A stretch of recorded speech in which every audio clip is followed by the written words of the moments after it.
Thanks for listening to this podcast of Trending with Timmery. If you haven't already subscribed, please catch us wherever you love to listen to your podcast, from the Relevant Radio app to Apple, YouTube, you name it, we are there. And if you listen on Apple Podcasts, please be sure to go and give us a 5-star review to help other people discover the podcast.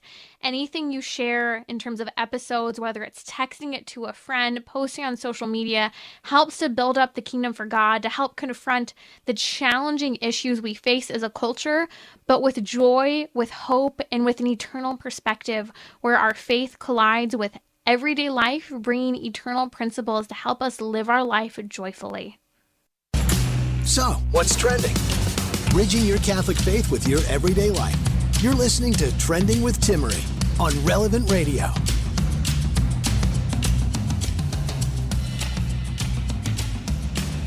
Do you keep up with the Kardashians? Because Khloe Kardashian, the news broke this week that ex-baby daddy Tristan Thompson, NBA player, she and he are expecting baby number 2, but via surrogate, and they commissioned the surrogate prior to the whole split up that happened right around Christmas with him being a baby daddy to another woman's child.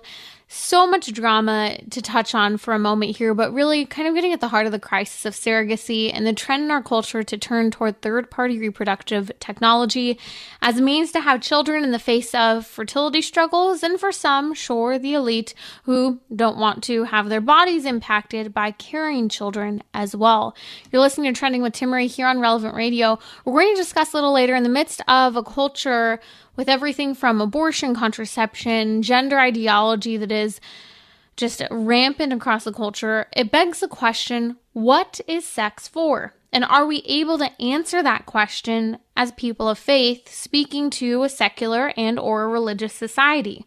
Well, we'll talk about that in just a moment here on Trending.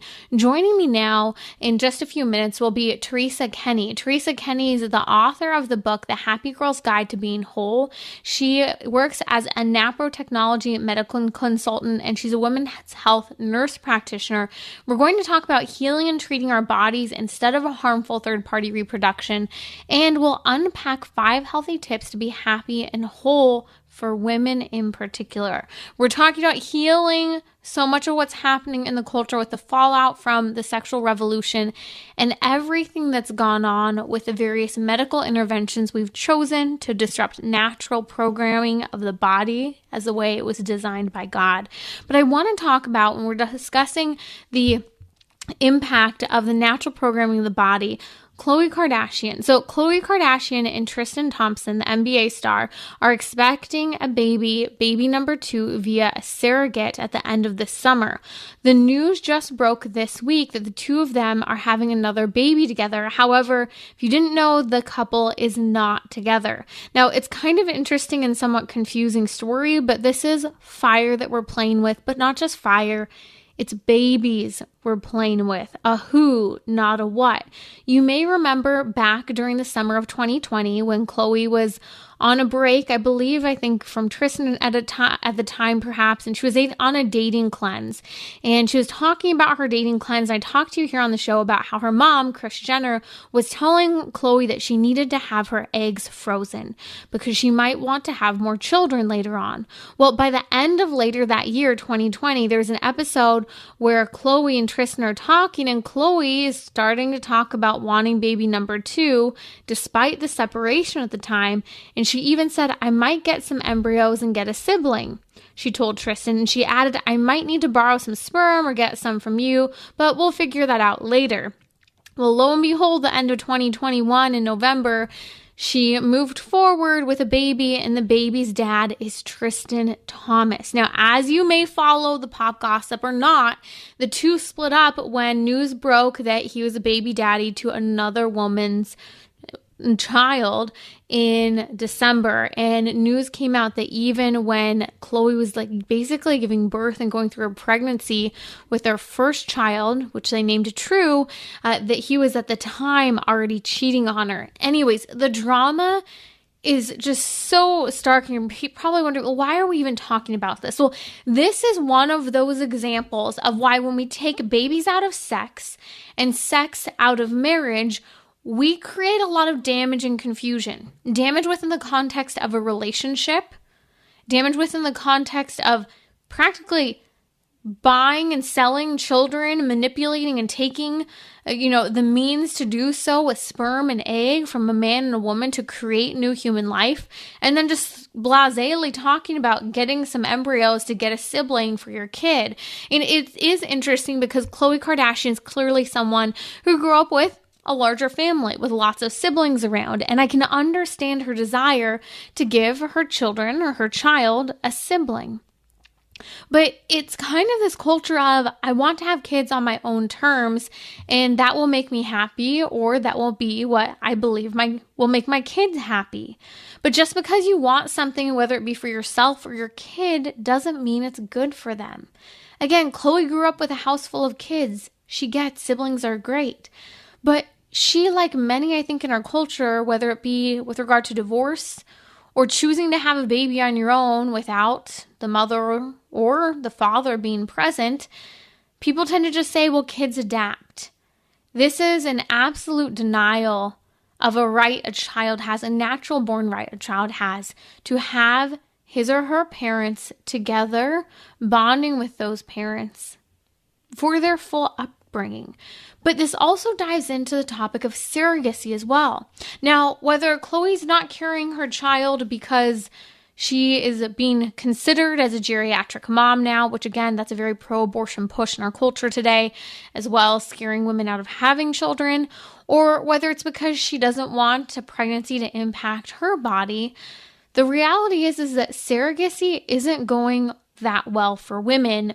And the United States is one of the only places in the world that has no regulation whatsoever on surrogacy. In fact, most of the developed nation in the areas of Europe actually kind of balk at the fact that we are so anti-woman and how permissive we are with surrogacy in our nation.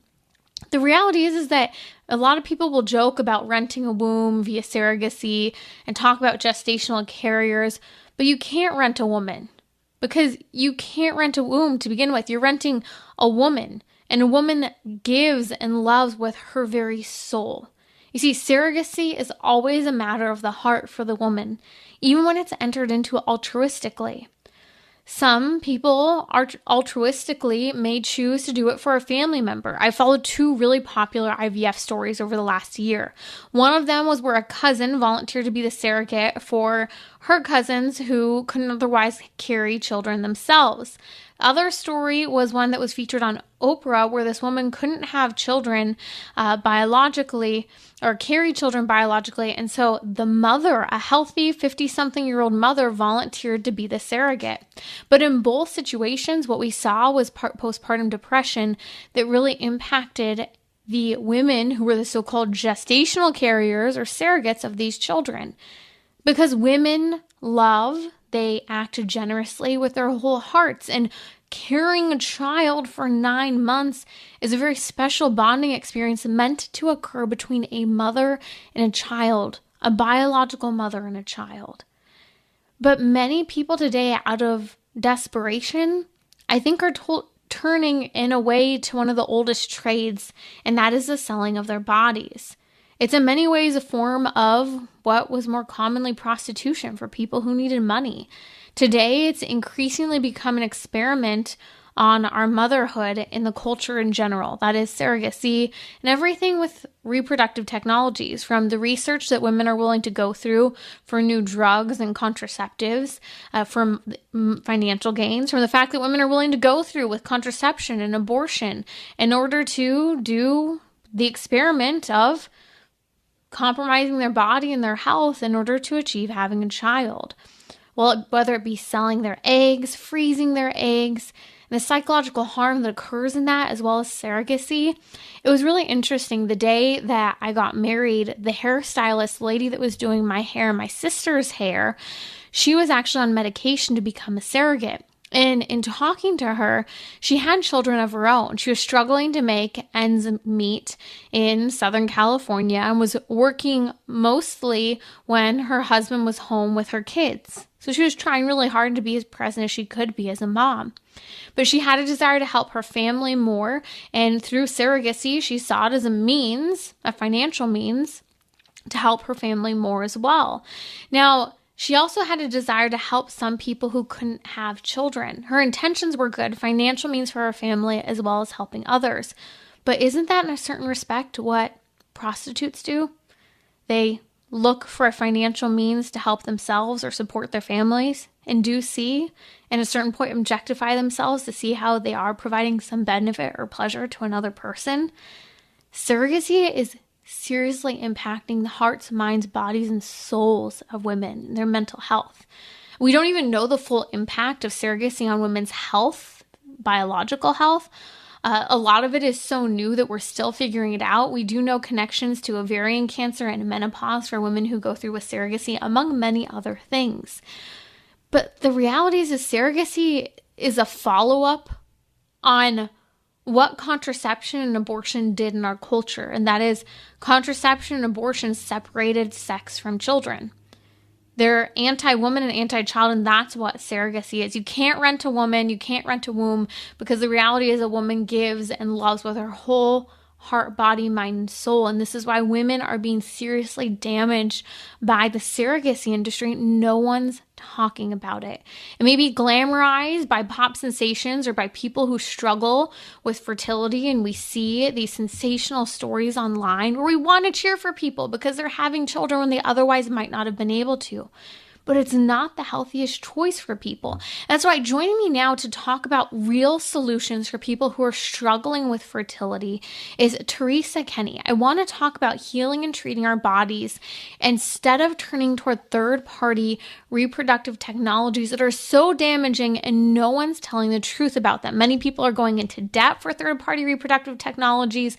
I was just following a woman recently who finally did have a baby, but it was after 3 rounds of surrogacy, of IVF, I think 7 rounds of implantation of babies, and it's just been an absolute mess. And hearts are breaking and hurting over this, but there are real solutions out there. So Teresa Kenny is a women's health nurse practitioner and a NaPro technology medical consultant. She recently wrote an awesome book. You have to pick it up. We'll post a link on social media as well as in the podcast notes. It's called The Happy Girl's Guide to Being Whole. And she has a podcast known as the Hormone Genius. Teresa Kenny, welcome back to Trending. Thanks, Timmery. It's great to be back with you. Now, when I was about maybe 10 months married, we knew because I had polycystic ovarian syndrome and Hashimoto's disease, and obviously I didn't get pregnant right away, and we knew that pregnancy was going to be difficult for us going into things. People right away started telling me, well, why haven't you tried IVF? And this was 10 months into being married. And I was just astounded by how many people were quick to offer that idea as the solution. And it spoke volumes to kind of where we're at as a culture, Teresa, and not actually looking into what is impacting women's body. So I would love to hear from you. What untreated women's health concerns are leading women to turn to IVF and surrogacy today? It's such a big change that we have that has happened since the sexual revolution. And I like the way Jennifer Roback Morris of the Ruth Institute puts it as, these are sexual revolution survivors, and many women are. And, I love thinking about stories when I talk about this, but, a couple months ago, I had a patient that came to me because she had had a couple miscarriages. And I started, digging deeper and asking her questions. And we got to the point of, what are your menstrual cycles like? What have they been like since you were young? And she looked at me kind of confused. And she's like, I was on birth control since I was 15 for acne. And I've been on birth control ever since until I had the miscarriages. She said, I don't even know what to tell you. And so, it was so eye-opening. She had been on multiple forms of birth control and shots and all of these things. And she didn't have even a sense of what her normal body function was.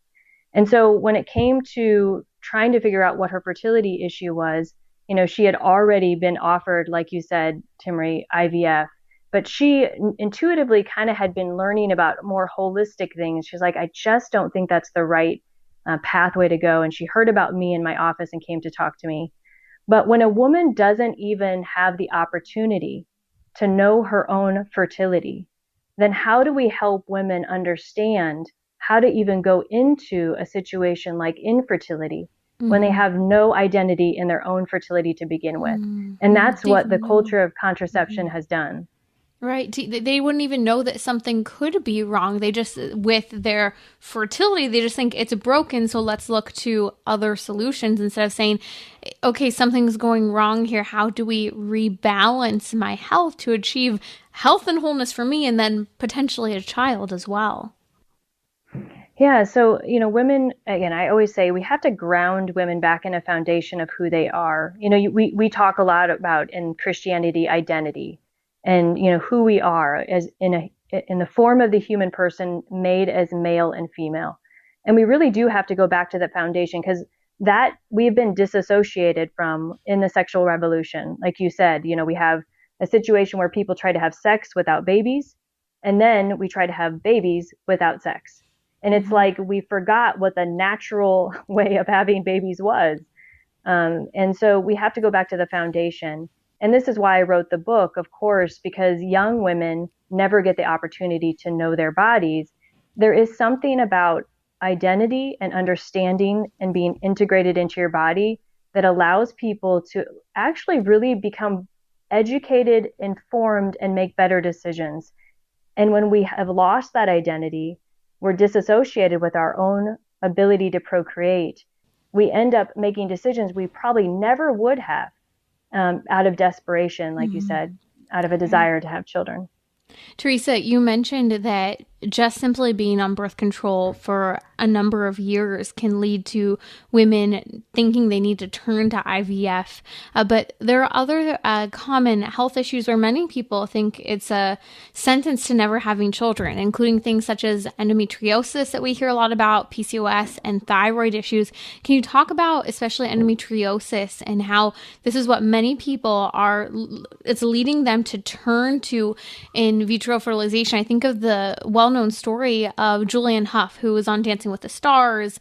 She was in the remake of one of those old dance movies I'm forgetting. She dated Ryan Seacrest for years, and then she got married and her marriage fell apart. And if you follow the story, her and her husband adored each other, but everything started to fall apart when they started working through this in vitro fertilization process because she had for years endometriosis. So how does NaPro technology help with treating endometriosis, and can it be a possibility toward having children?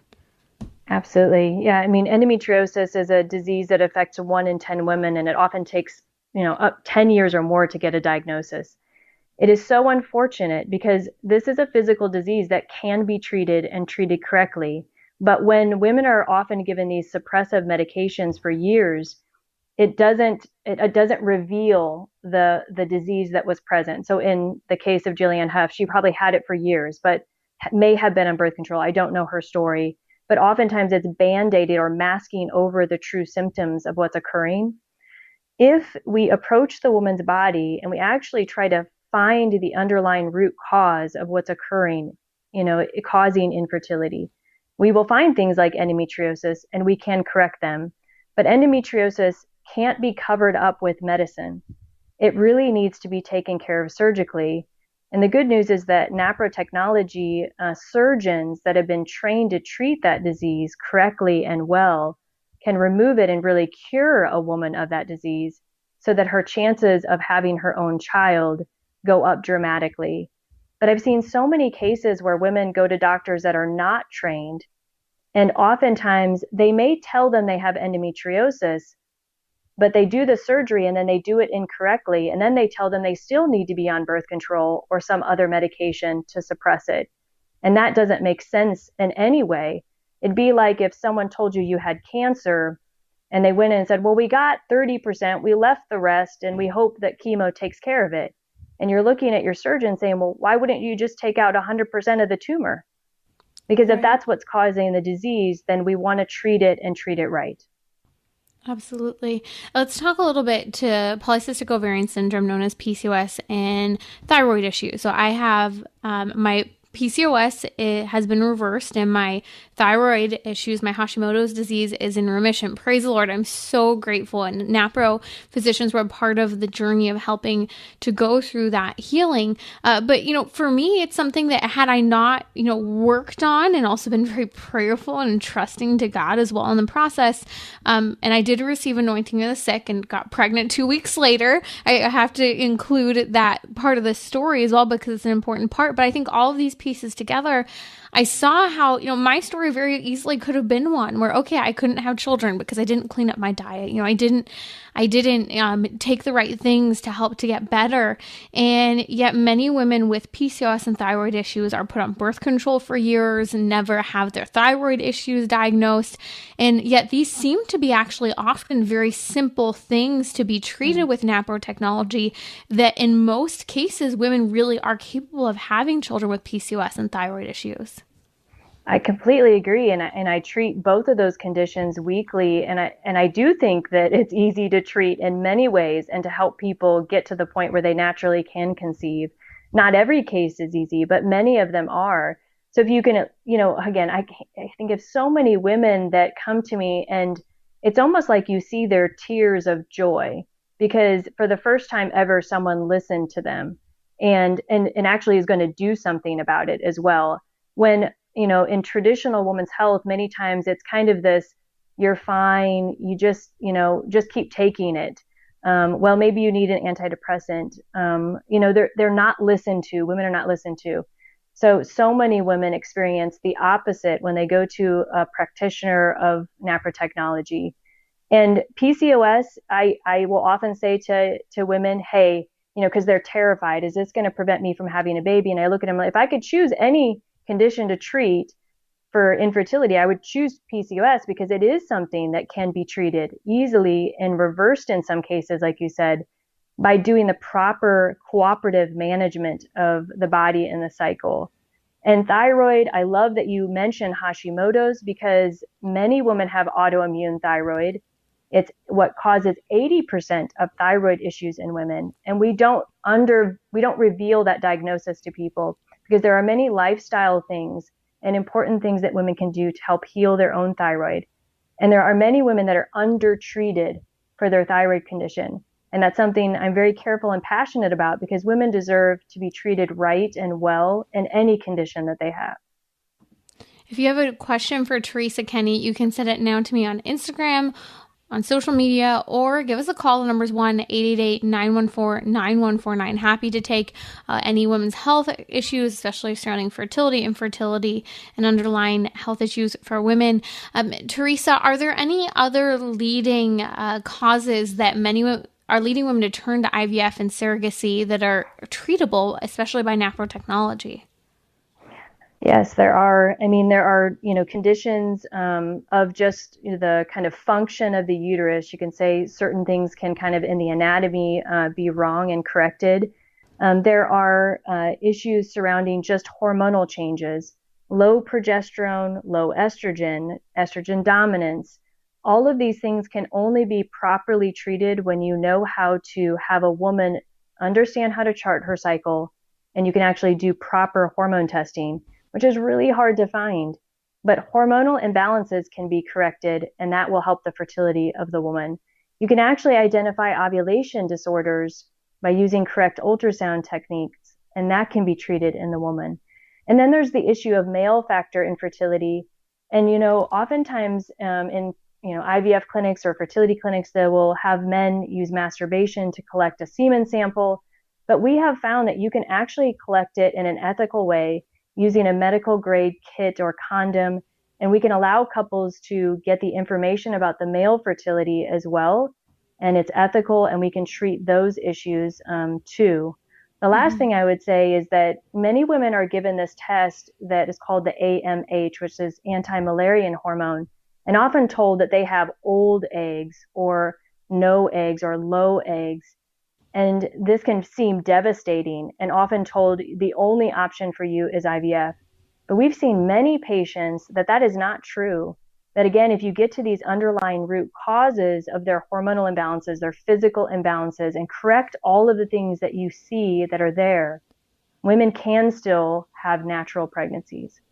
That actually reminds me of when I first started going to my NaPro physician. She gave me a handout from day one and said, okay, here are things while we're working on everything else to improve egg and sperm quality. And I think that's just something people don't talk about in basic supplements and minor diet changes that if you want to have children, you should be willing to make. But just circling back really briefly, you mentioned the male factor of infertility that is growing in society today. We know that men are producing half the amount of sperm they were before, and many of these were seeing a difficulty with conceiving children. But you mentioned the use of condom and the abstraction of sperm in the context of a moral context. Just to be clear, using condoms in the sexual act from the Catholic Church's perspective is not acceptable. This would be an extreme example of an exception in the case of still keeping the marital act together for specifically procuring the semen for the context specifically of monitoring it for health reasons. And we'll also come in just a moment to discuss, I know we have some questions coming in, Teresa,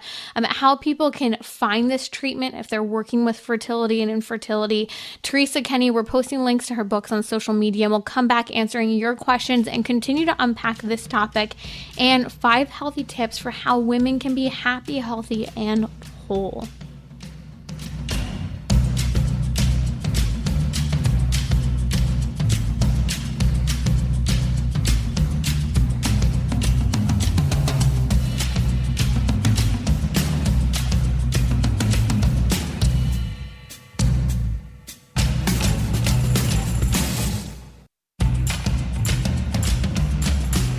So, what's trending? Bridging your Catholic faith with your everyday life. You're listening to Trending with Timmery on Relevant Radio and the Relevant Radio app.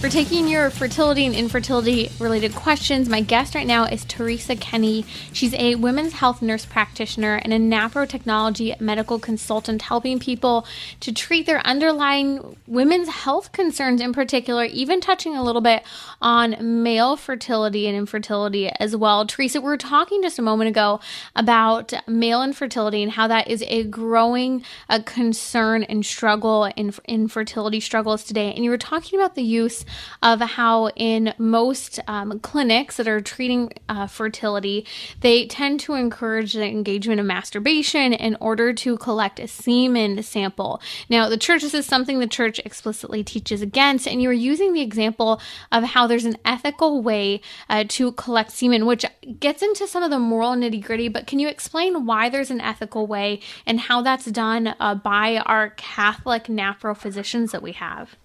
Right. So yeah, and I spent years at St. Paul VI working with patients to use these kits, and there is a clarification about the medical grade condom.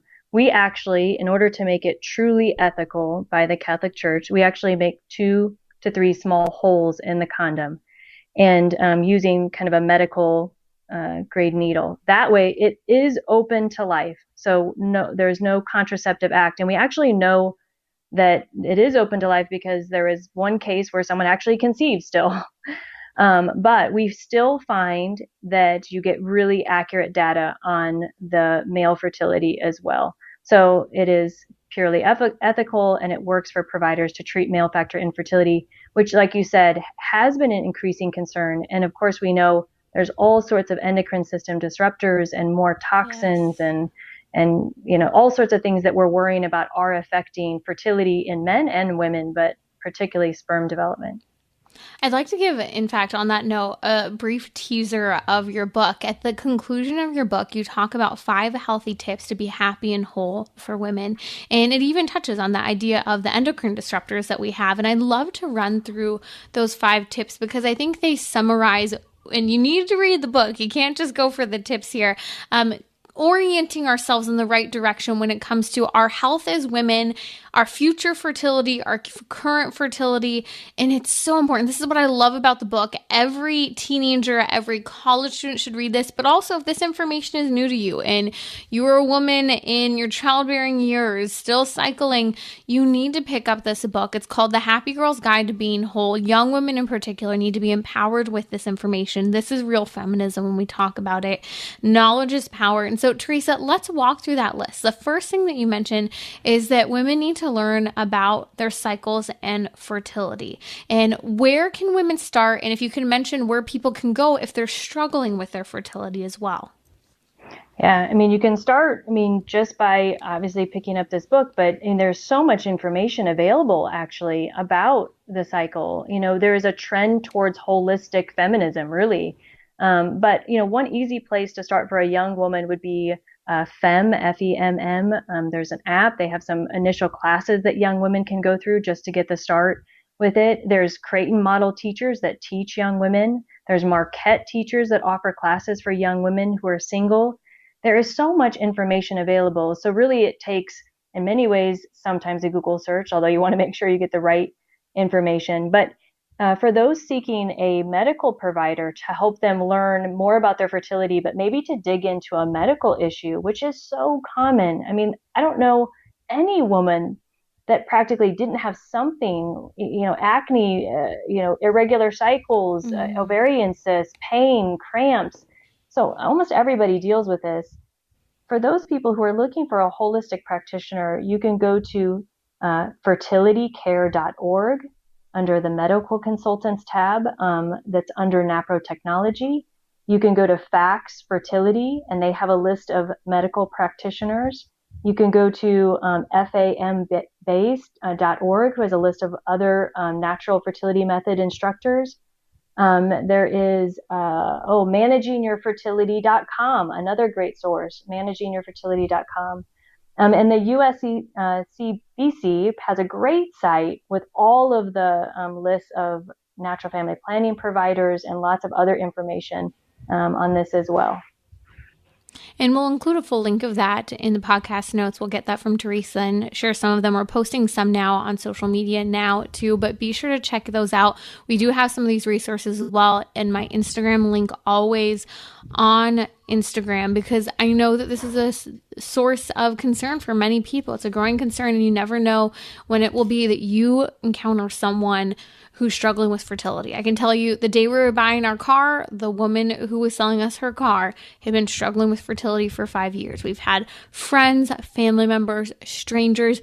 You have no idea when you have this information, the random strangers you will run into, and you prayerfully sit there and think about just passing this little piece of information on, leaving it there and walking away, and how many people's lives have been changed. I remember when I was just a little girl, I remember hearing, vaguely the circumstances of what was happening, but my ice skating coach, she was struggling with fertility. My mom helped her get in contact with a NaPro physician, and she was able to have children after years of infertility. And so these resources for achieving pregnancy, but treating our health, like you said, Teresa, from acne to uncomfortable periods, you name it, it's so important. Let's talk about lifestyle and how important lifestyle is, and some of those changes that you discuss in the book that need to be made for all women.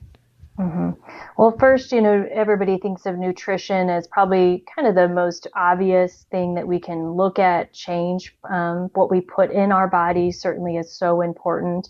And so looking at nutrition, in the book, we just simply focus on getting processed foods out of the diet, getting sugar that's processed out of the diet, focusing on good, healthy protein, healthy fats, fruits and vegetables, and lots of water. They're kind of the basics, but we always need to remind ourselves of that, especially in such a highly processed, sugar palatable society that we live in. And then, we've got to look at maybe toxins that we're exposed to. The reality is they're ever more present. So if we can reduce the toxins in our makeup and our cleaners that we use in our house and what we put on our hair, our shampoo or conditioner, and, a great resource is the Environmental Working Group. They have a list of things that are more organic that can be used. And just trying to breathe clean air, avoiding kind of air that, you can usually smell fumes. If you're smelling something, it's going into your body. And obviously, just exercising and taking care of your body. We all need to be reminded that we only get one body and one life. Praise God that we have been given this beautiful life, and we really need to take care of our temple. Praise God, these are such good reminders. I know some people, dairy, they might not be allergic, but dairy really does impact their cycle and their health and their mood and how they feel. Everyone has a different routine for, certain types of exercise can be too intense for some bodies and others can be really great. And so it's a matter of knowing your body, not assuming what works for the person who runs 5 miles a day does not work for me. I am not a runner. I highly admire the practice and the discipline, but that's not for me.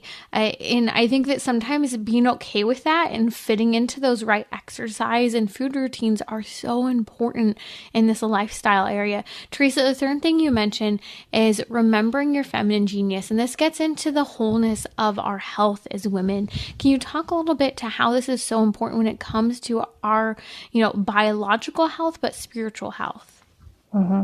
Yeah, I love the way Leah Jacobson, she's an editor to my book and founder of the Guiding Star Project. She likes to talk about the female superpowers, ovulation, gestation, and lactation. And those are kind of physical words, this ability of our female bodies to do these incredible things to bring life into the world. But I love the idea of also focusing on kind of the hormones. And we have a great podcast on this, where we just talk about the hormone superpowers and how estrogen is an incredible, powerful hormone to allow women to express themselves, to be creative, to be a leader in this country. And then we have the parts of our female person that allows us to be so compassionate and so caring and to bring community together. And I think we need to remember those things and to remember the beauty and the genius of women and know that we're different than men. And of course, they have their own incredible superpowers as well that work together as a team then, that we complement each other in that. And that's really what really focusing on the feminine genius is seeing ourselves in our own identity, but recognizing other people's gifts as well. Another thing you talk about is after understanding that gift of who we are as women, understanding that in the midst of all of that, it's so easy to talk down on ourselves in our culture, but knowing how good we are. Yeah, you were made good, you were made beautiful, and it's hard sometimes to hear that in a world so focused and obsessed on ego and body and the desire to just do what we want. We need to slow down and we need to see that spiritual side of ourselves. There is truth there that I think we all recognize. And, just believing in yourself. Like you said, not every person needs to do the same thing. Everybody's different. It starts with an awareness. And we have a lack of awareness. And so identifying with the goodness of yourself is really a beautiful thing to focus on. The final thing that you list is contemplating our origin, our purpose, and destiny. And I think this is so important within the context of our health, from struggling with acne to going through that transition of hormones and being interested in the opposite sex, or struggling through everything from marriage and having a child, trying to conceive, postpartum, all of that journey that women go through. Understanding the beginning, middle, and end in the grand scheme of things is so helpful instead of just getting stuck in this moment. Yeah, it's so true. And the book, of course, is meant to reach everyone. So I try not to speak about religion directly because I want women to kind of come to it in a truth, maybe at a different level. But this is why I use these words, origin, purpose, and destiny, because we all know we came from somewhere.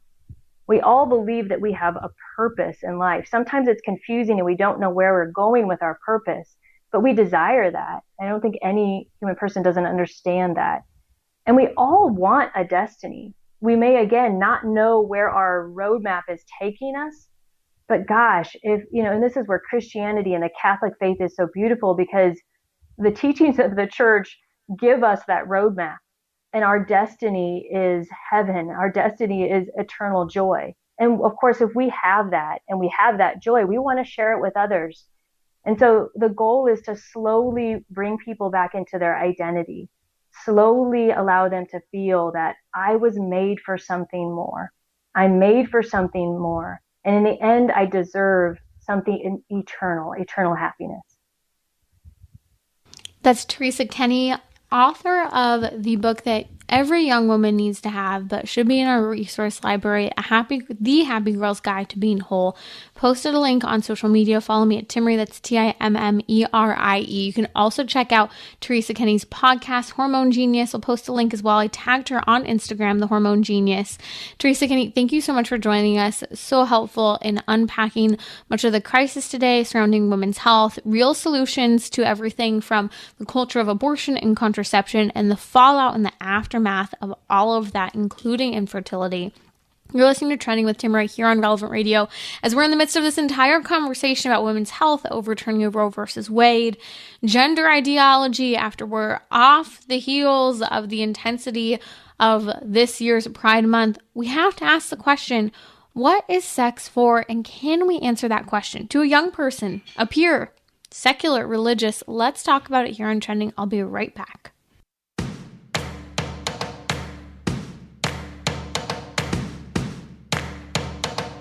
We're talking about what you're thinking about. You're listening to Trending with Timmerie on Relevant Radio and the Relevant Radio app. We've been talking a lot recently about our crisis pregnancy centers, and I wanted to mention briefly, our crisis pregnancy centers, you may have heard, some of which have been heavily vandalized and damaged through anti-life protesters, people who are willing to damage the most pro-woman clinics in the nation. But many have not been damaged. They have been safe and secure, but that's after massive precautions, some of which including over $150,000 in resources, implementing round-the-clock security guards, camera, photo systems, everything they need to keep their clinics safe and defended against attack. And so there was a testimony of one crisis pregnancy center director this week in California who said she spent $150,000 worth of resources. Why I bring this up? Because our pregnancy resource centers are the heartbeat of the pro-life movement. They are helping women in need. We need to be referring women there, have resources for these pregnancy resource centers in our schools, in our churches, in our community, make sure our kids know them, and also be financially supporting these centers as well, especially right now while they're under such great attack, asking what they need. They don't always necessarily need the financial support. They don't always necessarily need diapers, but finding out how can we help today. So just a reminder to be connected with your local crisis pregnancy center to help it be a resource to your community and for you to be a resource to that center as well for women. As we've been in the midst of this debate surrounding abortion after the overturning of Roe versus Wade and everything surrounding the gender ideology movement, especially after last month where we experienced this radical push in particular for the LGBTQ movement, it really begs the question, what is sex even for? What is intimacy for? Because I think if we can't answer this question, we have a problem. Earlier we were talking about infertility, in vitro fertilization, the news that Khloe Kardashian's having another baby with her ex-boyfriend, who's also her baby daddy now twice. The whole thing has become such a mess. We've taken sex outside of marriage. We've taken babies out of sex. Now we're trying to have babies without sex. I mean, all of this has created this massive fallout. I look at the story of Khloe Kardashian and having this child with someone who's not even in her life other than cooperating on co-parenting with their 4-year-old daughter, True, that they had together. And the whole thing is so bewildering. And yet we have to be able to answer that question. What is intimacy for?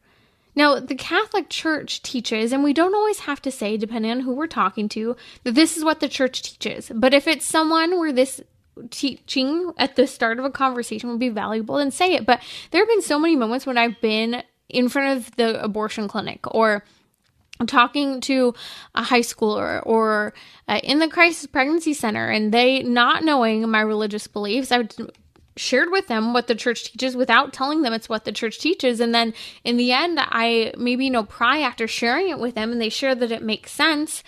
I share with them, well, do you have any religious belief? And, if they do, it makes sense when they understand this is the design that God has for the human person. And part of that has to do with the design God has for intimacy, that procreation is oriented, or intimacy is oriented toward having children and raising them well-rounded individuals as excellent human beings. And to be an excellent human being, it means a person who thrives not just in receiving a great college education, the best Montessori school, or whatever it might be, but that they are well-rounded people of good character, God-seeking, who know truth. The church teaches that every act is meant to be sexual act is meant to be both unitive and procreative. This is what we understand in the teaching of Humana Vitae and the church's handed down teaching over the centuries, understanding what intimacy is all about between one man and one woman, oriented toward being fruitful and multiplying as God commanded. And so when we take that unitive dimension of the good of the spouses and the procreative dimension, the capacity to have children, out of the context of marriage, we start to do major damage to a woman, who she is, who her identity is, how she relates to men, how she relates to herself, how she values herself, and how she sees herself before God. And the same for a man. A man loses his sense of purpose and God-given identity, his mission, his orientation. All of that is lost when we lose that intimacy is meant to unite for the good of spouses, because it helps to keep spouses together. And it confuses us when we bring it into a relationship that isn't a marital relationship yet. And it also can create children, which help to create more excellent men and women who are raising those children, or at least should. This is why it's always fascinating to see that many people, as they start having children, tend to turn a little bit more so to God and views on the world that have to do with a greater sense of morality and the intention God had for the world and how human people interact with each other.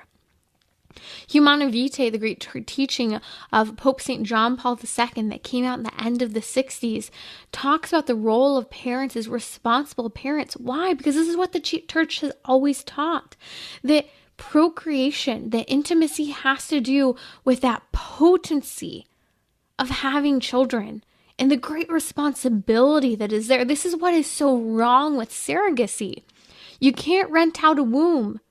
You can't just rent out a woman, because a woman gives all of herself, body, soul, mind, heart. And so when a woman goes through and volunteering to be a surrogate, she's so gravely damaged by the loss of that child, even if it was through an altruistic gift wanting to help a couple struggling with fertility, or even an altruistic desire to help provide for her family. I was talking earlier about how surrogacy is turning in a different way to the oldest profession that women have turned to out of desperation.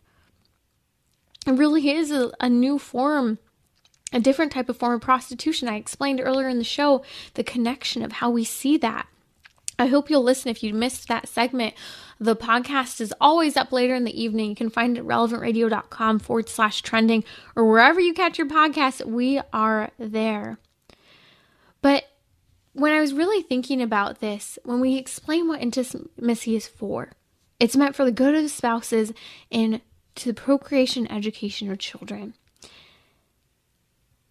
Can we express that? Can we help people to see that in every primitive culture, every culture, there's been some form of a regulating body or norm in those cultures having to do with marriage, guiding and directing the relationships between men and women. Why? So as to provide a safety net, a good, healthy environment for a child and for the parents who can engage in the beautiful reciprocity of the gift of companionship and intimacy and long-term life together. Now, it's interesting because even in international law and the United Nations documents, if you look into any of this, it still states, even in the midst of the permissiveness of so much of what's happening in the world about surrogacy and adoption and gender and the LGBTQ debate and abortion, still in international law and UN documents, a child has a right to be known and cared for by their biological parents. Why are these things still a part of what we've known for years in law and in culture and primitive societies? Because the family is at the heart of society, and that is what intimacy is oriented toward. This is why when I read things such as St. John Paul II's Theology of the Body, especially where he says that the human person must rediscover the lost fullness of humanity and want to regain it, this is what we need to do when it comes to intimacy. What is sex for? Well, that's what we help to rediscover. The gift of children. Reorienting ourselves to the fullness of the human person and what God originally designed. He says at one point in the Theology of the Body, St. John Paul II says, the dignity and balance of human life depends at every moment of history and in every longitude and latitude upon who man will be for women and who women will be for men.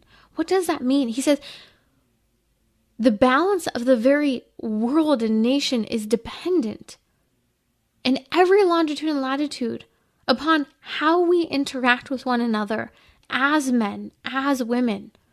We can either lead to a greater cultural and international fallout when it comes to our identities, motherhood and fatherhood, the ability or inability to have children, or we can rediscover the great gift of how God created us and the great capacity and potential we have with the very gift of our lives and the gift of intimacy.